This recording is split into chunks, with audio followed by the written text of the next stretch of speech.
少林功夫醒，好嘢。Sebelum ni pun mereka ada beritahu juga cerita pasal kedai kopi tiam 7 pagi.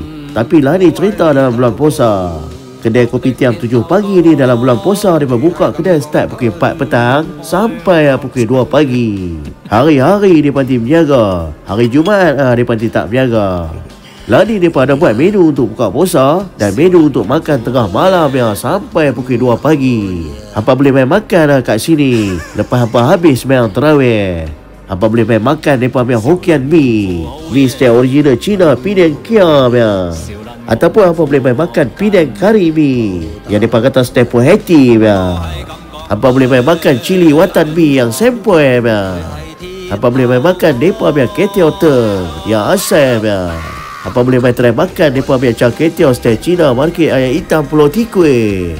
Ataupun hampa boleh main try makan mereka punya mantau, kuntau ke apa-apa. Fight style cowboy hampa boleh makan cicah style satu macam yang kuah sadi.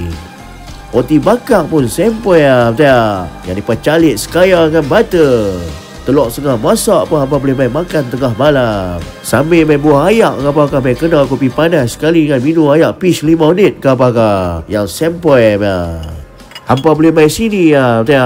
Main makan mereka punya makanan asal Cina Tanjung punya kedai kopi tahun 80-an punya kopi kedai. Yang mereka kata lani mereka duduk berniaga kat Taisin Street, Georgetown, Pulau Pinang.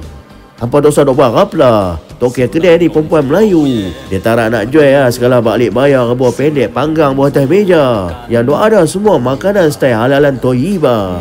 Makanan suci murni yang diadun rapi. Yang dia kata gila-gila biar puas hati. Detail dan tak nak rancau.